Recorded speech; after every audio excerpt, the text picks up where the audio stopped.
Hello दोस्तों, स्वागत है हमारे ऑल सब्जेक्ट क्लास में। दोस्तों, आपने थंबनेल में देख ही लिया होगा कि हिंदी का मॉडल पेपर आज हम लेके आए हैं। दोस्तों, जिस स्टेप के द्वारा हम दोस्तों बता रहे हैं उस स्टेप से आपको 65 नंबर कहीं नहीं जाएंगे। हमारी वीडियो को स्किप नहीं करना है, स्टेप बाय स्टेप देखना है जैसा कि हम बताते हैं। ये जो हम प्रश्न पत्र लेके आए हैं बहुत ही मोस्ट इम्पॉर्टेंट प्रश्न है। इसमें आपको रट के जाना है, 65% तो नंबर आ ही जाएंगे। अगर जो आपको नहीं आता बस ये वीडियो देख के थोड़ी सी ट्रिक लगा देना, उस कारण से आपके 65 नंबर ज़रूर आ जाएंगे 70 में से। वीडियो में आगे बढ़ने से पहले दोस्तों एक ही आपसे रिक्वेस्ट है, प्लीज़ चैनल को सब्सक्राइब कर लीजिए और बेल आइकन को भी दबा लीजिए। बढ़ते हैं अपने मॉडल पेपर की तरफ। दोस्तों, मॉडल पेपर लेके आ गए हैं 2022-23। दोस्तों 2022-23 का दोस्तों ये कक्षा 10 का मॉडल पेपर है, जो कि विषय है हिंदी। आपको दिख रहा है खंड आ। ये समय आपका अगर देखा जाए तो 3 घंटे 15 मिनट का होगा, और जो पूर्णांक होगा वो होगा 70 नंबर का आपका प्रश्न होगा, और बहुत सारे निर्देश होंगे। तो दोस्तों निर्देश को आपको पढ़ लेना है। जैसे कि पहला निर्देश, प्रारंभिक में 15 मिनट विद्यार्थियों को पढ़ने के लिए दिए जाएंगे। दोस्तों प्रारंभिक में केवल 15 मिनट विद्यार्थियों को पढ़ने के लिए काफ़ी जो प्रश्न पत्र आपको मिलेगा वो सिर्फ पढ़ने के लिए दिया जाएगा। दोस्तों उसमें 2 खंड होंगे, आ और बा, 2 खंड में विभाजित होगा दोस्तों। और बहुत सारे ऑप्शन मिलेंगे आपको, जो कि प्रश्न पत्र में आ में बहुविकल्पीय प्रश्न होंगे, जिसमें सही विकल्प का चयन करके OMR सीट, दोस्तों OMR सीट आपको मिलेगी, जिसमें आपको भरना पड़ेगा। दोस्तों चलते हैं अगले निर्देश पे। तो खंड आ में बहुविकल्पीय प्रश्न है, तो प्रत्येक प्रश्न के पीछे मतलब अंक निर्धारित होगा। दोस्तों अंक आपको दिखा मिलेगा कि कितने, जैसे 1 नंबर का है या 2 नंबर का है, जितने नंबर का होगा आपको अंक लिखा मिलेगा। दोस्तों बढ़ते हैं थोड़ा आगे, चलिए दोस्तों सभी पढ़ लेना आपको, और बढ़ रहे हैं वीडियो में आगे। दोस्तों बहुविकल्पीय प्रश्न पे हम आ गए। बहुविकल्पीय प्रश्न आपके 20 नंबर के होंगे। हर प्रश्न जो होगा बहुविकल्पीय 1 नंबर का होगा। दोस्तों पहला प्रश्न है, बाबू गुलाब राय किस युग के लेखक थे? तो बाबू गुलाब राय किस युग के लेखक थे? जो पढ़ा होगा उसको याद होगा दोस्तों, वो शुक्ल युग के थे।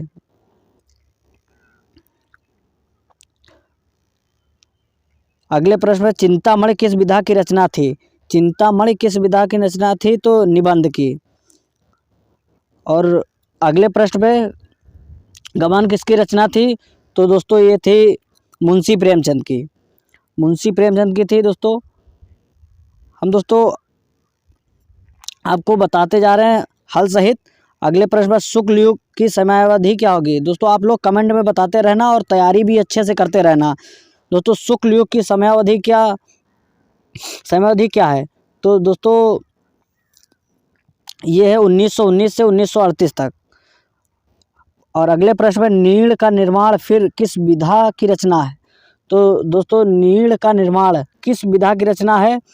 तो ये है दोस्तों आत्मकथा की। दोस्तों आपको याद करके जाना है, और step by step OMR seat पे आपको गोले जैसा आपको दिखेगा, आपको वहीं पर टिक लगा देना है। ठीक दोस्तों। और अगला प्रश्न है, प्रिय प्रवास किस युग की रचना है? तो दोस्तों प्रिय प्रवास किस युग के? तो द्विवेदी युग की। और दोस्तों अगले प्रश्न पे, तो मधुशाला किसकी रचना है? मधुशाला किसकी रचना है? तो रामधारी सिंह दिनकर।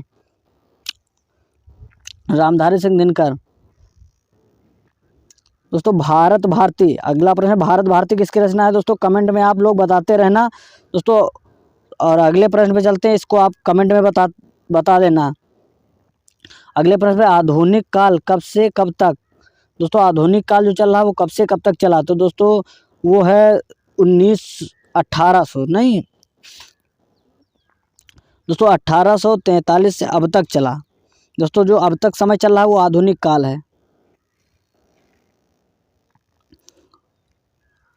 और दोस्तों देखा जाए तो मतिराम किस युग के कवि हैं? तो दोस्तों आप लोग कमेंट में बताते रहना मतिराम किस युग के कवि हैं। बढ़ते हैं आगे। दोस्तों हास्य रस का स्थायी भाव क्या है? दोस्तों हास्य रस का स्थायी भाव क्या है? तो दोस्तों हास्य रस का स्थायी भाव है हास। बढ़ते हैं दोस्तों आगे। सोहत ओढ़े पीठ पर श्याम सलोने गात। दोस्तों सोहत ओढ़े पीठ पर श्याम सलोने गात जो दोस्तों ये है दोस्तों ये किसका है? उपमा है, उपमा अलंकार है, उत्प्रेक्षा है, रूपक है या श्लेष में? तो दोस्तों रोला छंद में कुल कितने चरण होते हैं? रोला छंद में कुल कितने चरण होते हैं? तो दोस्तों 4 होते हैं। अगले प्रश्न में आप लोग कमेंट में बताते रहना और तैयारी भी अच्छे से करते रहना दोस्तों। अगले प्रश्न पे आकर्षण शब्द का उपसर्ग किस उपसर्ग में प्रयोग किया गया है? तो दोस्तों किसमें आकर्षण शब्द का उपसर्ग में प्रयोग किया गया है? तो दोस्तों यह है वी। दोस्तों बढ़ते हैं आगे। और दोस्तों अगला प्रश्न है प्रत्यय। प्रत्यय में कितने भेद होते हैं? दोस्तों प्रत्यय में कितने भेद होते हैं? तो प्रत्यय में 2 भेद होते हैं। और अगले प्रश्न पे पीताम्बर में कौन सा समाज है? दोस्तों पीताम्बर में कौन सा समाज? अब समाज आपको याद कर लेने हैं सारे। और जैसे कि प्रत्यय है, प्रत्यय याद कर लेना है, समाज याद करना है, तद्भव तत्सम ये सारे याद करना है। तो पीताम्बर जो है दोस्तों कर्मधारय है। दोस्तों बढ़ते हैं अगले प्रश्न पर। अगले प्रश्न पर बढ़ते हैं। तो आंसू का तत्सम रूप क्या है? दोस्तों आंसू का तत्सम रूप क्या है? तो दोस्तों अगले प्रश्न पर बढ़ते हैं। दोस्तों आप लोग गौर करते रहना और वीडियो को स्किप ना करते हुए प्रॉपरली देखना। दोस्तों यड़ संधि का सूत्र है। दोस्तों यड़ संधि का सूत्र है। तो दोस्तों आप लोग कमेंट में बताते रहना। 1 नंबर है, छूटने ना पाए।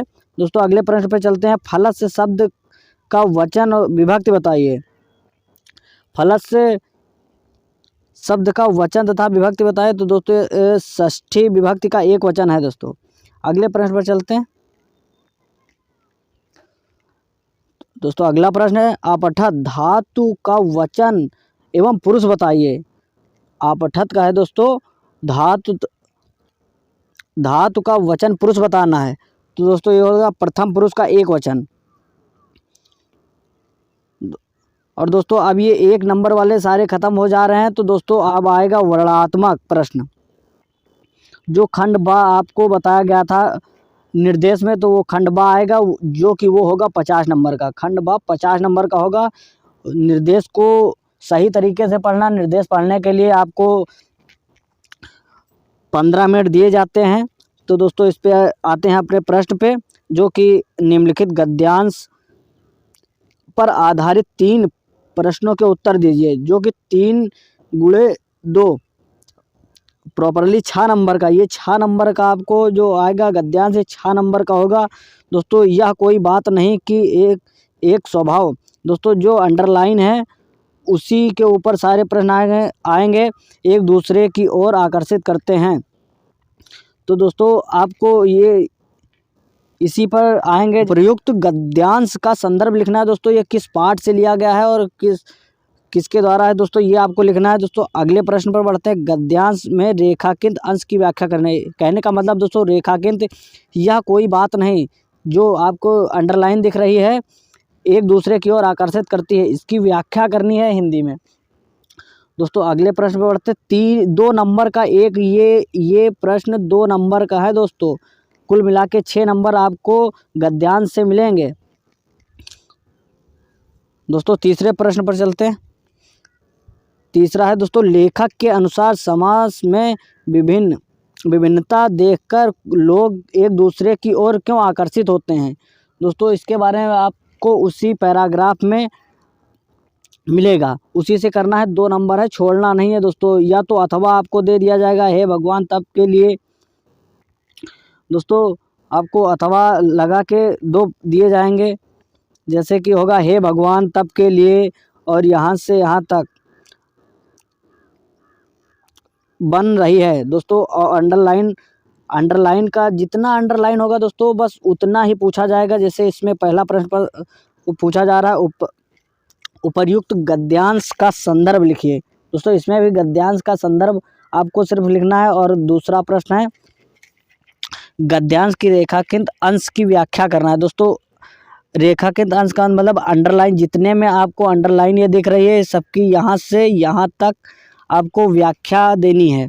और तीसरा ममता द्वारा किस कार्य को ईश्वर की इच्छा के विरुद्ध बताया गया है। दोस्तों आप में इसी का हिंदी अनुवाद करना है। उसके बाद इसी के बारे में आपको लिख देना है प्रॉपरली। 2 नंबर का एक प्रश्न आएगा, 3 नंबर होंगे, कुल मिला के टोटल 6 होंगे, आपको छोड़ना नहीं है। दोस्तों बढ़ते हैं अगले प्रश्न पर, जो कि अगला प्रश्न दिए गए पद्यांश, पहले गद्यांश आएगा फिर पद्यांश आएगा, पर आधारित 3 प्रश्न होंगे, जो कि इसमें भी 3 नंबर का 3 प्रश्न होंगे और 2 नंबर का 1 प्रश्न होगा, कुल मिला के 6 नंबर। चरण कमल बंदो हरिराई, जो कि अंडरलाइन आपको ये दिख रही है, बस इसी का अर्थ निकाल के इसमें लिखना है और ये किस पाठ से लिया गया है दोस्तों ये सब लिखना है। तो पहला प्रश्न है उपर्युक्त पद्यांश का संदर्भ लिखिए। दोस्तों संदर्भ लिखना है, ये किस पाठ से लिया गया है, बस यही आपको लिखना है दोस्तों। और अगला प्रश्न पूछ रहा है रेखांकित अंश की व्याख्या कीजिए। दोस्तों जो अंडरलाइन आपको दिख रही है, अंडरलाइन की इसको हिंदी में अनुवाद करके इसकी व्याख्या करना है। दोस्तों अगला प्रश्न उपर्युक्त पंक्तियों में से कौन सा अलंकार है। दोस्तों अलंकार आपको देखना है चरण कमल बंदो हरिराई, ये बहुत पूछा जाता, हर पेपर में आता है दोस्तों। हर अगर बात करें तो हर वर्ष ये आता ही आता है दोस्तों, तो ये आपको रट के जानना है। और अगले प्रश्न पर चलते हैं, और अथवा लगा देते हैं इसलिए कि एक ना पता हो तो एक पता हो, ये अथवा ज़रूर दे देते हैं इसमें। सुनि सुंदर बहन, दोस्तों आपको याद कर लेना है, इसमें भी वही पूछे जाएंगे, 3 प्रश्न होंगे। ये देखिए 3 प्रश्न और जो कि 2-2 नंबर के होंगे। उपर्युक्त पद्यांश का संदर्भ लिखे, इसमें भी संदर्भ लिखना है, व्याख्या करना है। और अनुराग और ये अलंकार, ये भी इसमें अलंकार पूछेंगे प्रॉपरली। 2 नंबर का 1 प्रश्न है, कुल मिला के 6 आपको करके आना है दोस्तों। और आते बहुत हैं दोस्तों। अगले प्रश्न पे चलते हैं, दिए गए संस्कृत गद्यांश में से एक का संदर्भ सहित हिंदी अनुवाद करना है। दोस्तों संस्कृत में आपको ये सब लिखा मिलेगा, संस्कृत में इसका अनुवाद करना हिंदी में। ये दोस्तों 5 नंबर का है और संदर्भ लिखना है, ये 2 नंबर का है। 2 संदर्भ 3 अनुवाद, यानी कुल मिला के 5 नंबर आपको लेने ही लेने हैं। तो दोस्तों हम बात करते हैं और अथवा लगा देते हैं दोस्तों, अथवा भी दे देते हैं, चाहे ये करो चाहे ये करो। दोस्तों यहाँ तक अथवा यानी संदर्भ आपको 2 नंबर का और जो अनुवाद होगा वो 3 नंबर का, कुल मिला के 5 नंबर आपको ले लेने हैं। दोस्तों अगले प्रश्न पर बढ़ते हैं,